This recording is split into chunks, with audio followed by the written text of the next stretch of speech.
जी, तो आज हम लोग देखने वाले हैं इलेक्ट्रोफिलिक एरोमेटिक सब्स्टिट्यूशन रिएक्शन यानी कि EASR रिएक्शन। जनरली क्या होता है कि हमारे पास अल्केन्स जो कि पैराफिन्स भी कहलाती हैं, ये कैरेक्टरिस्टिक रिएक्शन देती हैं सब्स्टिट्यूशन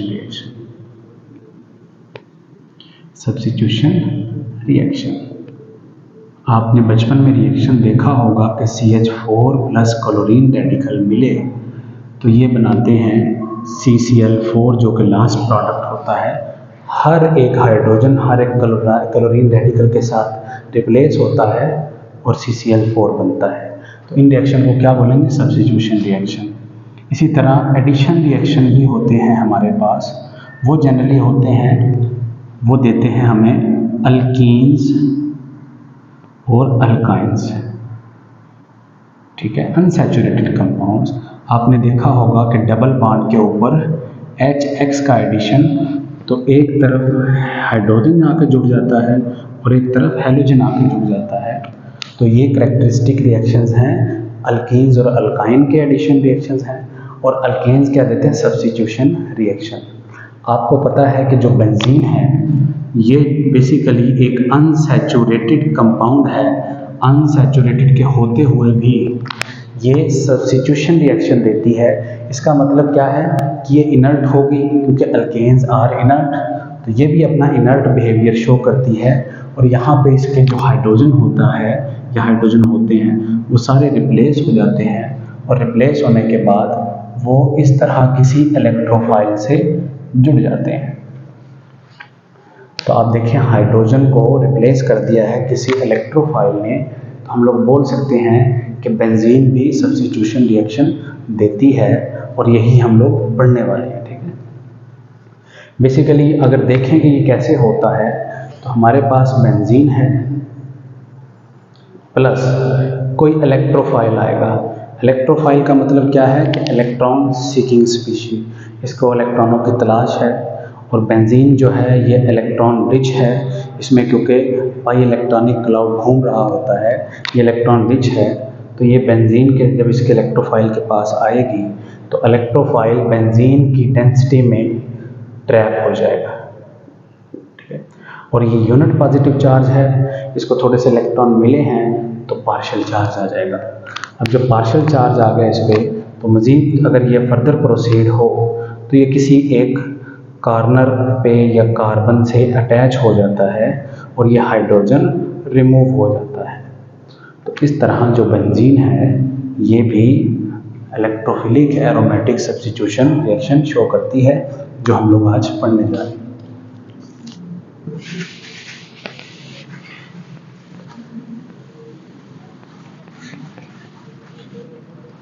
अब हम लोग देखते हैं कि इलेक्ट्रोफाइल कितनी तरह के हो सकते हैं और कौन कौन से रिएक्शन हो सकते हैं। तो एक तरफ अगर हम लोग इलेक्ट्रोफाइल्स लिखें, एक तरफ प्रोडक्ट लिखें और एक तरफ नेम ऑफ रिएक्शन लिख लें, ठीक है, नेम ऑफ रिएक्शन। तो अगर हमारे पास इलेक्ट्रोफाइल हेलोनियम आयन, ठीक है, इसको क्या बोलते हैं? हेलोनियम आयन, हेलोजन का कैटायन, ठीक है। अगर ये क्लोरीन होगा तो क्लोरोनियम आयन बोल देंगे या क्लोरीनियम आयन बोल देंगे। अगर ब्रोमीन होगी तो ब्रोमियम आयन बोल देंगे। और प्रोडक्ट क्या होगी? हेलोबेंजीन।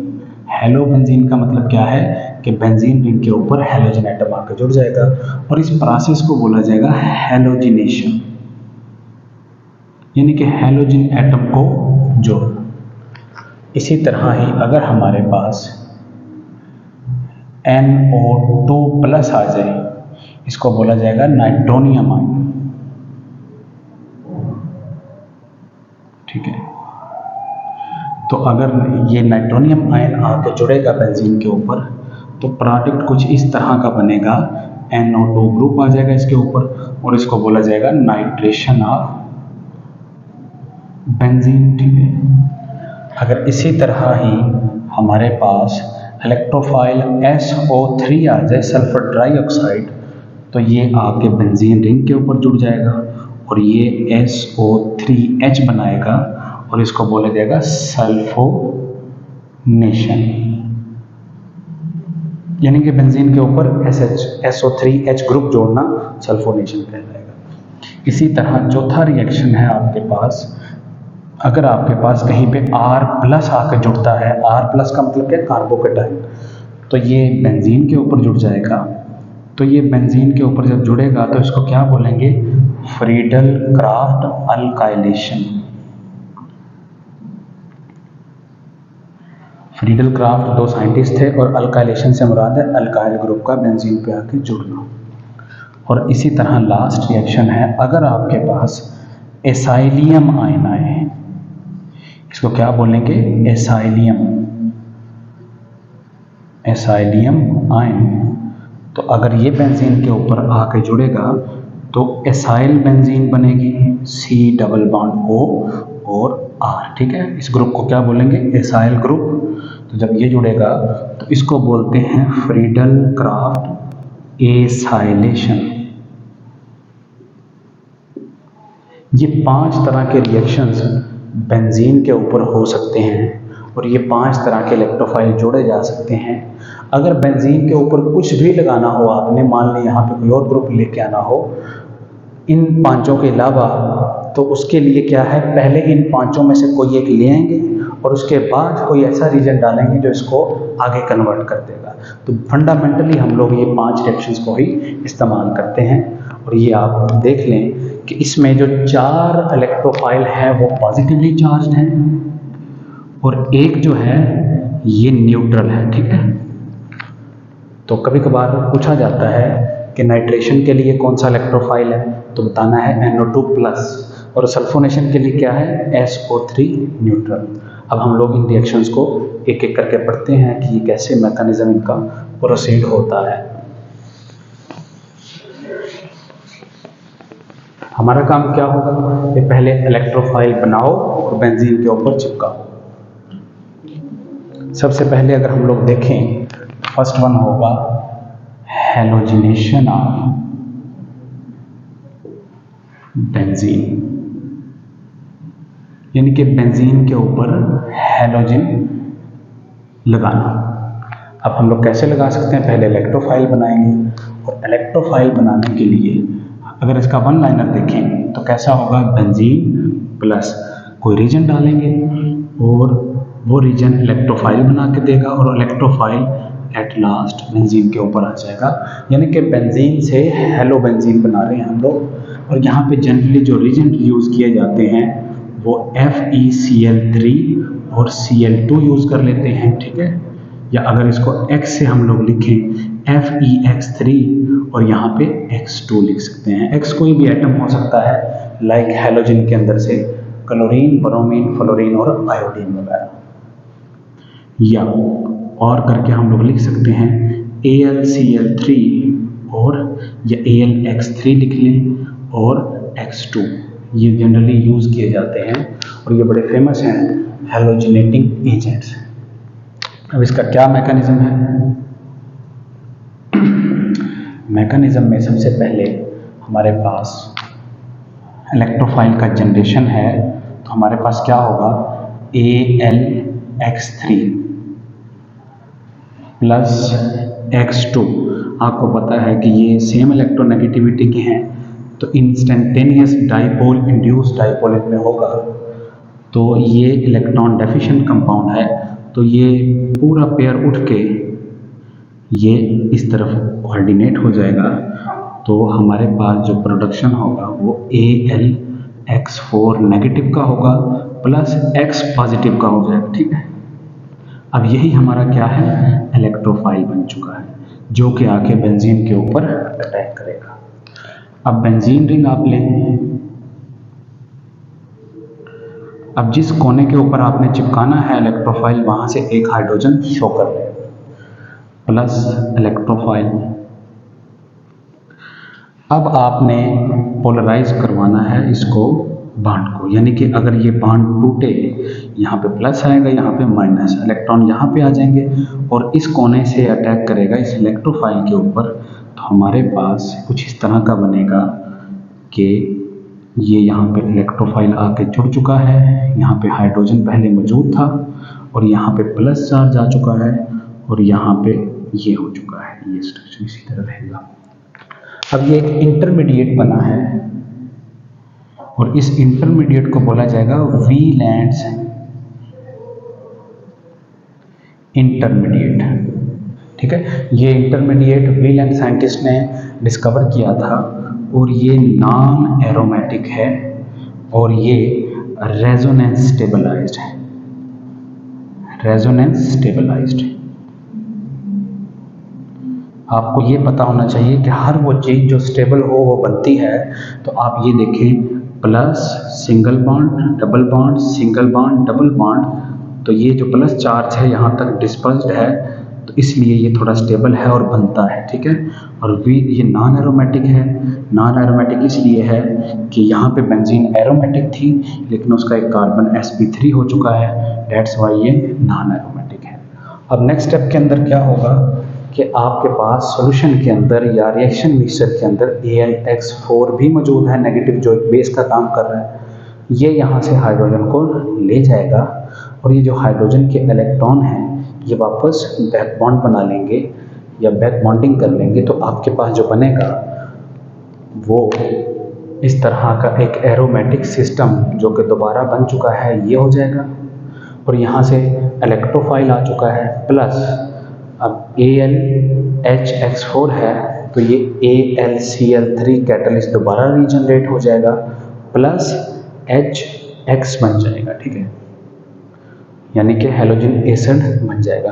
तो इस तरह आप देखें कि आपने बेंजीन के ऊपर एक इलेक्ट्रोफाइल लगा लिया है और ये इलेक्ट्रोफाइल, ये अगर हेलोनियम आयन है तो X प्लस आकर जुड़ जाएगा, अगर ये X प्लस है, ठीक है। और यहाँ पे भी क्या होगा, X प्लस लिख लेंगे, ठीक है, ये X आ जाएगा, सॉरी, और यहाँ पे भी X लिख सकते हैं, ठीक है। X से मुराद कोई एक हैलोजन एटम या E से मुराद कोई एक हैलोजन एटम, ठीक है। तो ये इसका मैकेनिज्म है। आगे वाले जितने मैकेनिज्म होंगे चारों के चार वो इसी तरह प्रोड्यूस होंगे, ठीक है। आपका काम क्या है कि इलेक्ट्रोफाइल बनवाएं और बेंजीन के ऊपर चिपकाएं, ठीक है। और अगर हैलोजिनेटिंग एजेंट्स की बात की जाए, रिजेंट्स की, तो कई बार एग्ज़ाम के अंदर कई तरह से रिजेंट लिखे हुए आते हैं। इनका मतलब होता है यही काम करना है आपने। फर्स्ट वन क्या हो सकता है, FeCl3 या FeX3 और साथ में X2 दे देते हैं। दूसरा F या AlCl3 और साथ में Cl2 दे देते हैं, ठीक है। नंबर 3 आयरन और साथ में X2 दे देते हैं। नंबर 4 एल्यूमिनियम और साथ में X2 दे देते हैं, ठीक है। तो अगर ये कुछ इन चारों में से लिखा हुआ होगा तो आपने समझ जाना है कि यहाँ बेंजीन के ऊपर हैलोजन एटम्स लगाना है, ठीक है। और देखें इसमें ये बात नोट करनी है कि हीट और H-म्यू नहीं लिखा हुआ, ठीक है। अगर ये लिखे हुए आएंगे इनका मतलब कुछ और होता है, ये रिएक्शन नहीं है, ठीक है। तो आप लोग इसको नोट कर लें और प्रोडक्ट आपकी क्या होगी, ये वाली इलेक्ट्रोफाइल चिपकी हुई बेंजीन, ठीक है। अगर यहाँ पे आपने क्लोरीन ले लिया तो यहाँ पे क्या हो जाएगा, क्लोरोबेंजीन बन जाएगी। अगर आपने यहाँ पे ब्रोमीन ले लिया तो ब्रोमोबेंजीन बन जाएगी, ठीक है। और अगर आपने आयोडीन लिया या कोई और ले लिया, फ्लोरीन ले लिया, तो ये रिएक्शन नहीं होती, वो हम लोग आगे डिस्कस कर रहे हैं।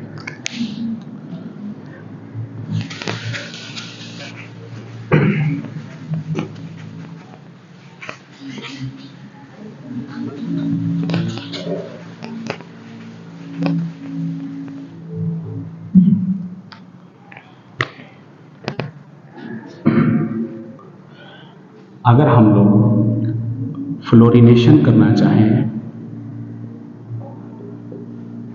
तो उसके लिए क्या यूज़ करना पड़ेगा, इस रिएक्शन के अकॉर्डिंग तो AlF3 यूज़ करना पड़ेगा, प्लस आपके पास F2 यूज़ करना पड़ेगा।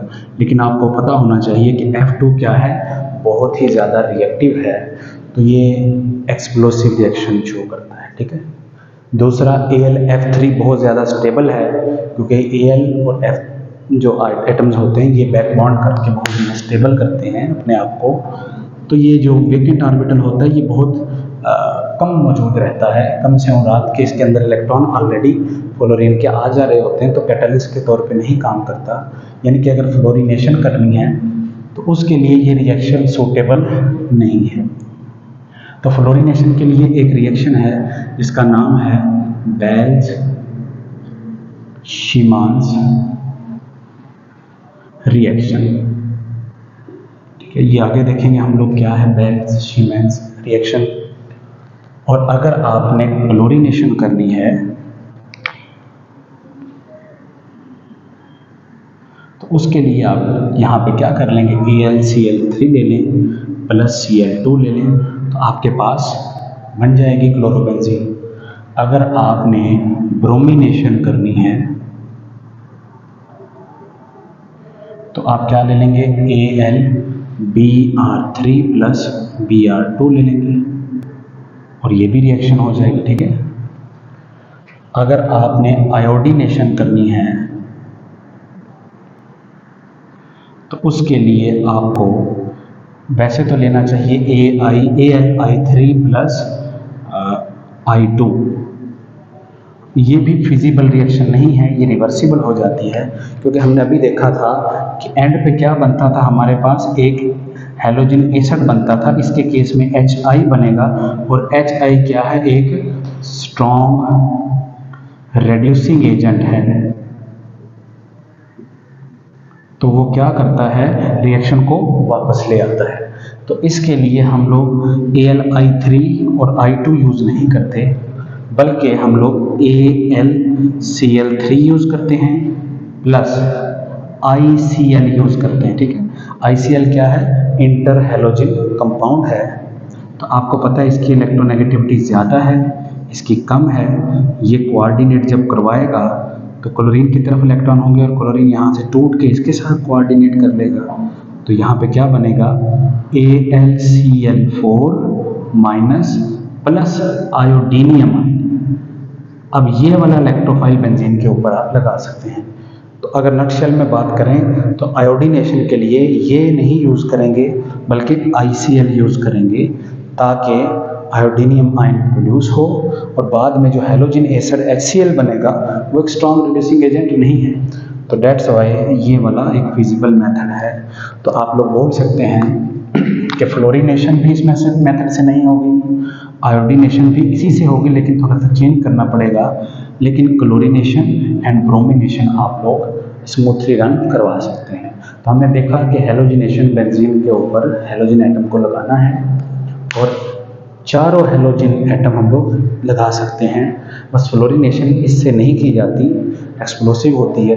तो उसके लिए एक अलग से रिएक्शन जो कि सिग्निफिकेंटली फ्लोरोबेंजीन बनवाती है, वो बेल्ज-शीमांस रिएक्शन है।